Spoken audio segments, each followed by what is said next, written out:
চ্যানেলে সবাইকে স্বাগতম। আশা করি সবাই ভালো আছেন। আজকে যে তদবিরটা নিয়ে আইছি বা তাবিজটা নিয়ে আইছি সেটা হচ্ছে গিয়ে বিচ্ছেদ ঘটাইবার তদবির। মানে হচ্ছে স্বামী স্ত্রী বা বন্ধু-বান্ধব যে কারো মাঝে বিচ্ছেদ বা তালাক করানো এই ধরনের তদবির নিয়ে আইছি। সেটা কীভাবে করবেন আমি বলে দিব আজকের ভিডিওতে। তাই প্রথম থেকে শেষ পর্যন্ত আমার কথাগুলো শুনুন, তাহলে বুঝতে সুবিধা হবে। তাছাড়া যদি আমার সাহায্যে কাজ করাই নিতে চান তাহলে যোগাযোগ করবেন নিচে দেওয়া নাম্বারে, ইমো, হোয়াটসঅ্যাপ বা সরাসরি কল করবেন যে কোনো সময়। তো কাজের কথা আসি, কাজটা নিজেরা কীভাবে করবেন সেটা বলে নেই।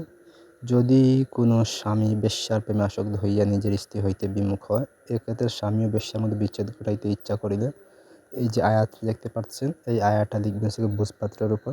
ভোজপাতা লিখবেন, লিখিয়া উহার নিচে এই নকশার নিচে দিবেন হচ্ছে গিয়ে আপনার স্বামীর নাম। প্রথমে দিবেন আপনার নাম, তারপর হচ্ছে গিয়ে দিবেন স্বামীর নাম এবং যার সাথে বিচ্ছেদ ঘটাইবেন তার নাম দিবেন। দিয়ে আপনারা লিখবেন হচ্ছে গিয়া জাফরান কালি, তারপর হচ্ছে গিয়া পেঁচার চোখ, তারপর হচ্ছে গিয়া পেঁচার রক্ত, কাকের রক্তের সাথে মিশিয়ে কালি তৈরি করে ওই কালি দিয়ে লিখবেন। ঠিক আছে? তো লিখা হয়ে গেলে এই তাবিজটা করবেন কি, লিখবেন হচ্ছে গিয়ে রোজ মঙ্গলবার গভীর রাতে এটা লিখতে হইব। ঠিক আছে? সুন্দর করে লিখবেন, পাক পবিত্র হয়ে দক্ষিণ দিকে মুখ করে বসবেন, বসে আপনি এটা লিখবেন। লিখা হয়ে গেলে আপনি ওই তাবিজটা আগুনে পুড়াইবেন। ডালটা নেবেন আধা কেজি, ডালটার ভিতরে আপনি তাবিজটা দিবেন, দিয়ে আপনি এটা আগুনে পুড়াইবেন এইভাবে 3 দিন। ঠিক আছে? তাবিজটা এইভাবে 3 দিন পুড়াইবেন।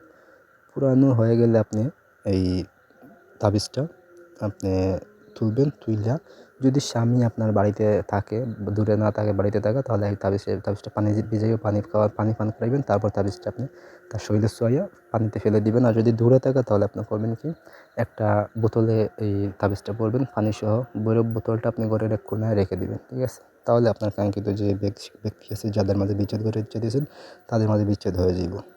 তো এই হলো আজকের ভিডিও। ধন্যবাদ সবাইকে।